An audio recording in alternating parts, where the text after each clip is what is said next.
The C5 electric car wasn't a huge success for Sir Clive Sinclair, and I have to say it largely undid the reputation he built from inventions such as the Spectrum.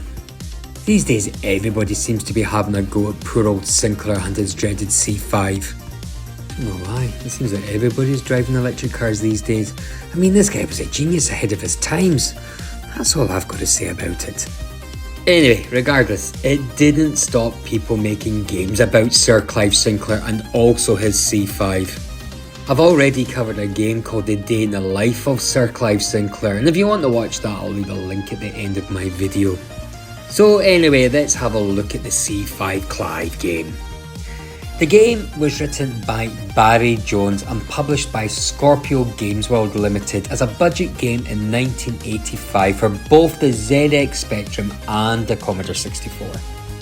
We'll start by looking at the ZX Spectrum version and then the Commodore 64. The game puts you in the driving seat, well, the only driving seat in fact, and the object of the game is to get your newly acquired C5 just purchased from the rather slick salesman from the garage to your home. The game comes in two parts. After picking up your new Sinclair Easy Rider, you must drive home. You and your machine are shown traversing across the screens from left to right, but in your path there are obstacles like ghosts, cats, walls, trees, and runaway prams. The player controls his C5 by moving it up and down the screen. It can be made to go faster, but it will always be moving forward.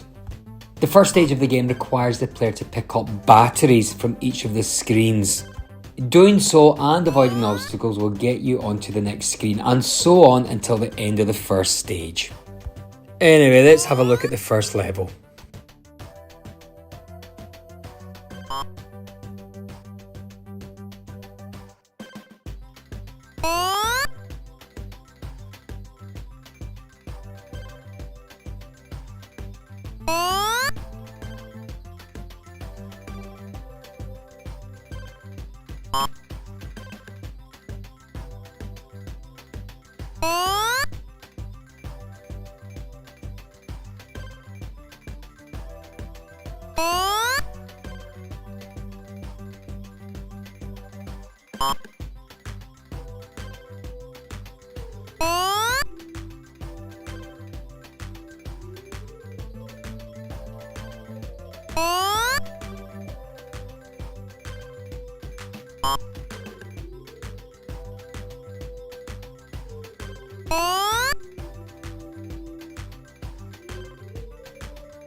The second stage involves driving through the city streets in rush hour.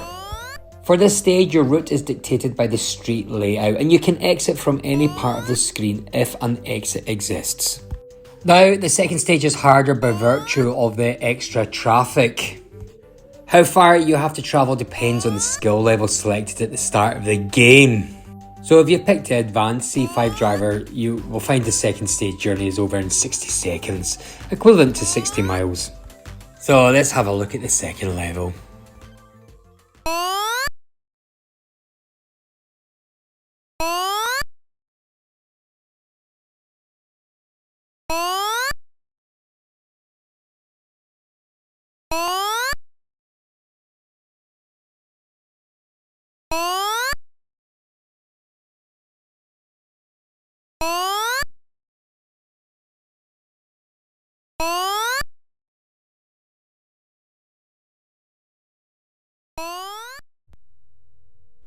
Alright, let's have a look at the Commodore 64 game now, yeah?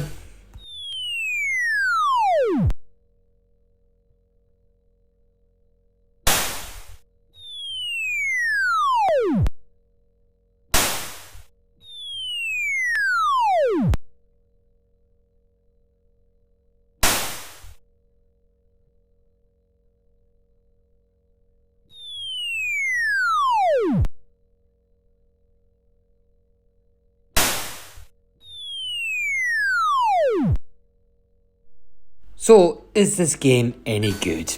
Well, in an answer, not really. I mean, the scenery that you guide Sir Clive through is a little far-fetched to say the least. After all, you don't usually have hundreds of brick walls looming up on you together with ghosts, prams and animated hoovers. Nevertheless, I suppose that Sir Clive does live in a land of his own. Or rather, he did. I also found the game had horrible flickery sprites, bad colour clash, repeated screens, and that awful sound, and it really is a throwback to the bad old days of Spectrum gaming. Other than the connection to the Sinclair C5, the only value I can think of in playing this game today would be the nostalgia factor. I have to say I was also disappointed with the way the C5 moved. It scrolls across the screen smoothly, but when you move up or down it moves in blocks. Also, on that first stage of the game, the objects that had to be driven around looked as if they could be 30 representations. Specifically, it looked as if one could drive behind the trees and walls. I mean, I can understand crashing into a tree trunk or the base of a wall, but how is it that I can crash onto the foliage at the top? Also, there's not a lot of variation in the content, but I suppose with so many screens it will need some pedal power to complete. Not too sure if that's a good thing or a bad thing. So, is it a good game? As I said, not really. In a lot of ways I'm tempted to say don't put this on your buying list. But then again, we must remember that this is a budget game for just £1.99, so we shouldn't expect too much from it. That said, it was still a complete waste of money for anyone other than the very easily pleased. Well, there you go, not a very good game. I hope you liked this video, and if you did, please press the like button, leave a comment, or even better, subscribe to my little channel. Until the next time everybody, bye bye.